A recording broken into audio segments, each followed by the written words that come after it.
This just might be maybe like one of the best solo campers I've ever seen.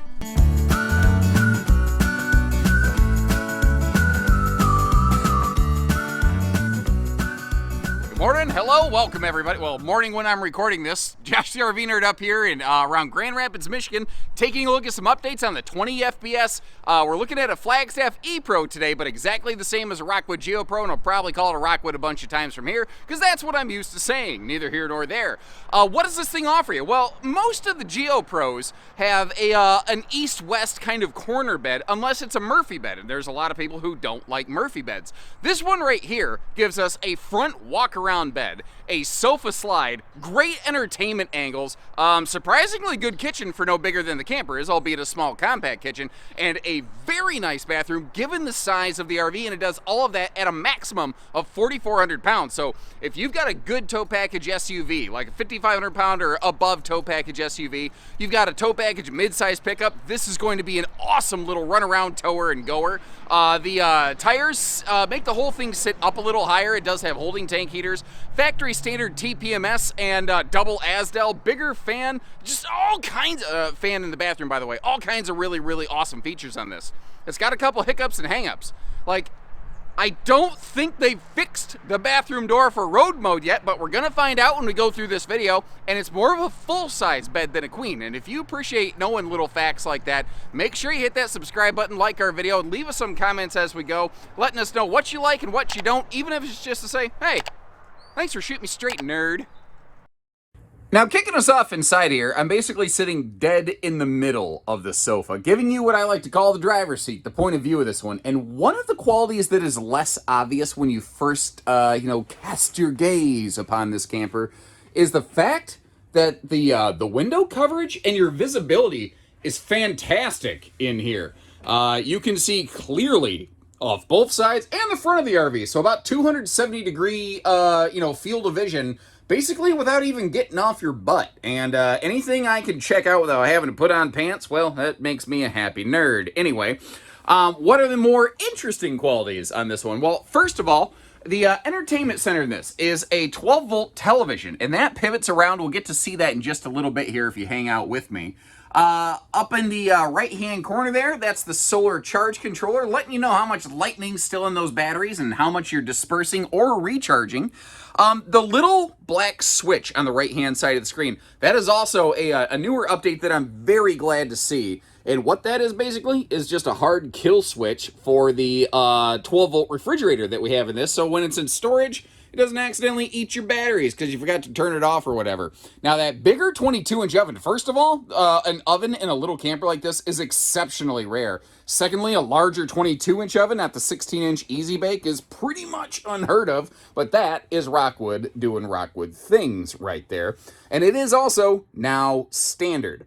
Now, looking over here beside the bed, one of the things you might notice is that little black box on that carpeted little hutch. That's the little bump over the water heater and the pass-through storage. That is going to be the switch to activate your inverter. And basically what that means, if you don't know, your household outlets in this can be powered by the battery, albeit at an additional, tax on the batteries. You can do that in this camper right here.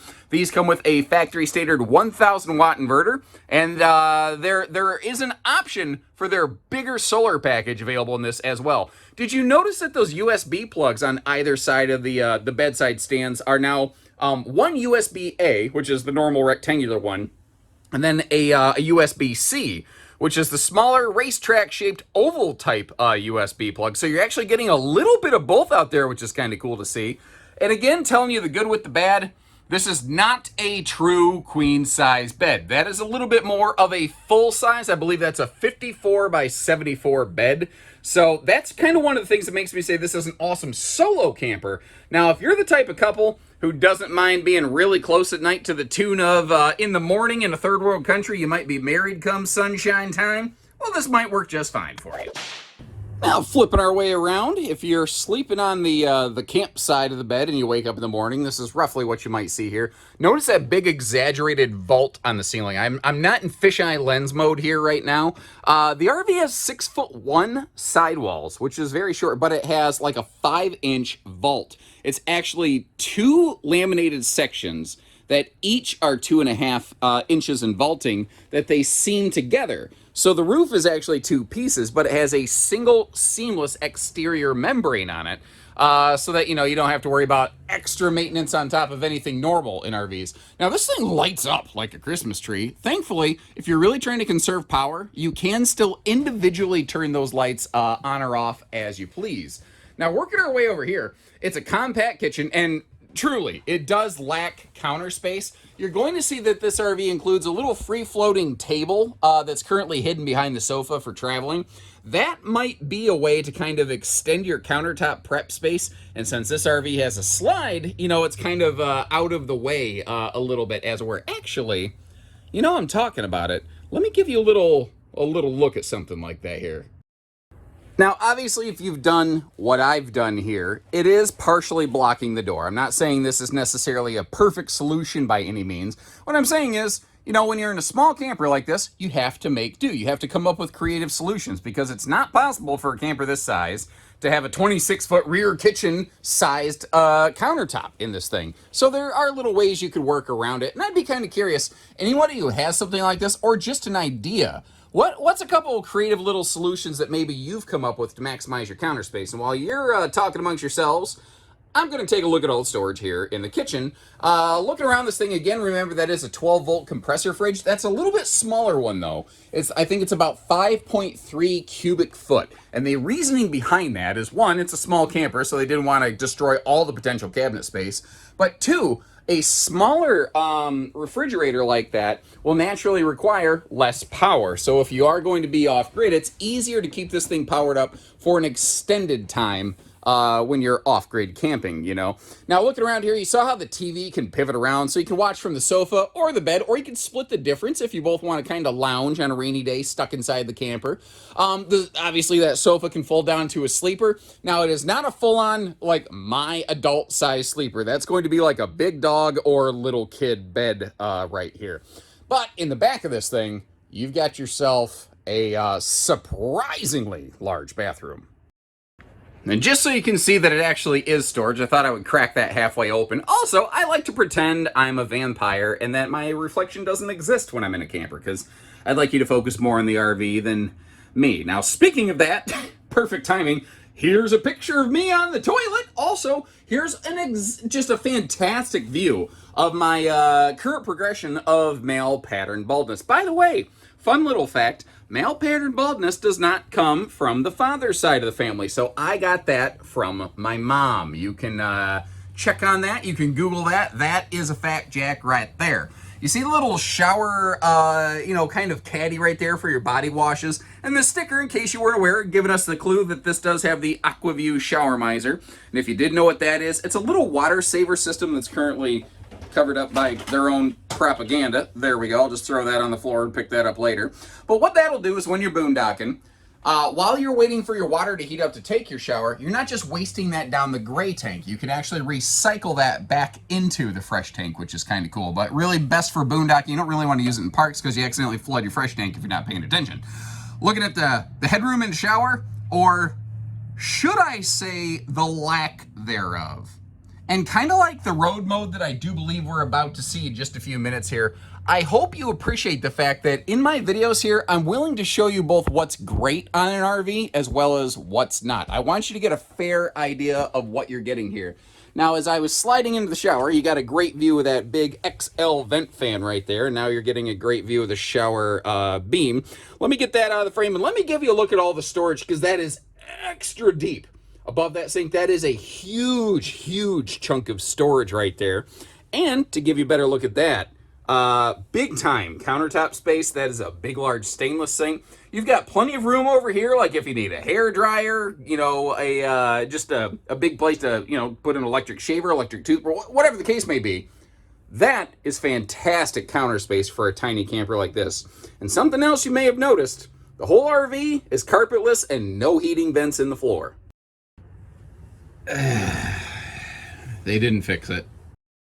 So like I was saying, I will show you good features with bad features, and I like to take the extra time to close the slides up to give you all the information you can really, reasonably glean from a video like this. And at a glance, you're like, what's his problem? Like, you can walk right through this thing.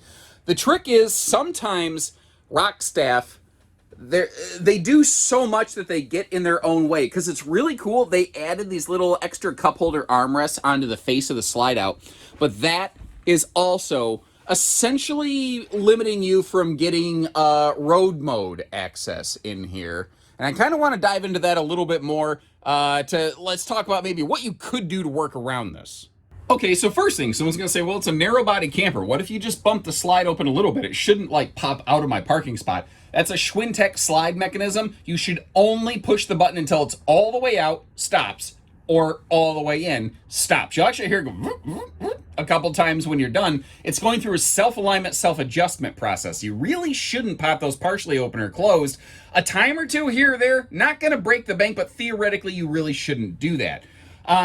What if the door was flipped? Well, that would probably work. What if the door opened inward instead of outward? Again, that could probably work. And I feel like that's a $0 solution the factory could employ that they really haven't done yet. If the door opened inward, it might make it a little bit tricky to get out. Someone said, well, I just put up a curtain and a little curtain rod and I just have a soft bathroom door. It's just me or it's just the two of us.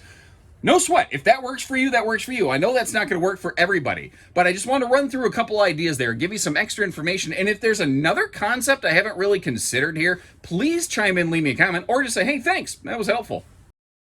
Now, while we're taking a second look at the weights and the measures here, thinking about, towing and whatnot, I do want to put out another quick housekeeping note mentioning the fact that Rockwood Geo Pro with the orange stripes and the Flagstaff E Pro with the green stripes are literally an identical, exact same carbon copy camper. Ooh, I like that. Carbon copy camper. That sounds good, doesn't it? Anyway, the CCC, except that sounds like cargo carrying capacity. Anyway, they're made by the same people in the same place with the same materials. One is not better, one is not different. We carry both. They are identical. So if you can't find the one in stock that you like, you can always check for the other unless you're very, specific to the color palette.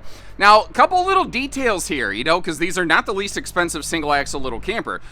First of all, right up front, notice the front stabilizer jacks to go with the rears. That is one of those things that not all single axles do. Also, the double propane tank with auto changeover regulator. That's a chunk of money right there. Power tongue jack, also one of those nice little features. And you're going to see this has as of 2023, now 200 watts of roof solar. They've improved that versus last year, but also still maintains a side solar prep plug. And this is one of the models that is compatible with their power package system. If you're not familiar with that, basically it's a maximum solar package, and it changes the electrical system on this RV on a fundamental level. It puts the FU in fundamental. I don't even know what that has to do with the price of eggs in China. It doesn't, but anyway. It will bump this up to 600 watts of factory solar, bump it up from a 1,000 watt inverter to a 3,000, change over to an 11K soft start Coleman Mach air conditioner that can be operated off just battery power, and it will include a 400 amp hour, basically not technically built-in, but essentially built-in battery that with their fast charger system, when you get hooked back up to park power, it could recharge that in literally a matter of just a couple hours. It's a very, very cool system. It's also fairly spendy, which is why if you start checking these things out on the internet, you might notice some of them vary by thousands of dollars. It could be based on equipment, it could be based on shipping distance, it could be based on several things. That is why I always leave you a link in the video description to check for that, because there's no way I can give you one price that applies to all of these things, and pricing changes over time. They've maintained their little side mount griddle station here. The tire was in the way, so you were not able to see the propane cooker hooker down below. Now, under the belly, all of your holding tanks are outfitted with holding tank heaters, which is nice. They are 12 volt, they are thermostatic, so that can be one of those things that basically it's like set it and forget it. You can turn them on, and when they need to, they will just heat themselves up and crank themselves up. Now over here, a little bit of outside storage. I'd be kind of curious, what would you put in this space? That almost sounded like what would you do for a Klondike bar, didn't it? Anyway, I never liked Klondike bars. I'm like, I don't know, I would, I'd shake your hand, Notice the details too. Even this little off door, baggage door, still has a little magnet holdback. That is what I call, well, we'll say rock staff doing rock staff things. Normally I would just say Rockwood, but again, there are a pair. Hot, cold outside utility shower. And right here, this is kind of like a simple not docking station, but kind of consolidated hookup center, you know, because it's not all enclosed and all that good stuff. But black tank flush, city water connection, even an antifreeze inlet right there for winterization time, when it's time to give her some antifreeze and you know, put her to sleep for the season, let the camper hibernate, hibernation juice as it were. You see the 300-pound rated accessory hitch on the back, and these are one of the very few single axle campers I've seen that actually have a ladder to get us up to the roof. Now in our early little floor plan in a flash, we took a little peek up there. You saw the little 200-watt solar package. From the factory, even without getting the power package, the max solar package, you can also outfit this with an additional 200-watt panel, should you be so inclined to kind of expand on your solar capacity right there. Also, normally I don't have them on like a concrete pad leveled out to give you a really good idea of the sewer clearance on this, and I think that this one does it very, very nicely. And as long as we're down here looking forward, you can also see how this has a stinky slinky holder tube right there, so you don't gotta mix your camping stuff with your Blackwater stuff and end up with a good old case of pink eye. Is it just me, or does pink eye sound like the name of like a My Little Pony? So like I said when we began this video, Rockwood and Flagstaff, the exact same thing. What's really nice is in the Geo and E Pro, the EO Pro series, they actually use the exact same model number designators, and I literally almost tripped on like a 2-inch lip on the concrete back here. Now I'm getting blinded by the light. Now I'm all revved up like a deuce, another runner in the night, so I'm gonna wrap this up right here. Links in the video description to check for pricing and availability. If you want no slide and a walk around bed. If you want to slide but you're okay with an east-west bed or something like that, you want it a little bit shorter, I'll leave you some links also down there to check out some other similar models that they've put out. And as always, let me know what you like, dislike, anything in between. Take care, stay safe, have fun, and happy camping, everyone.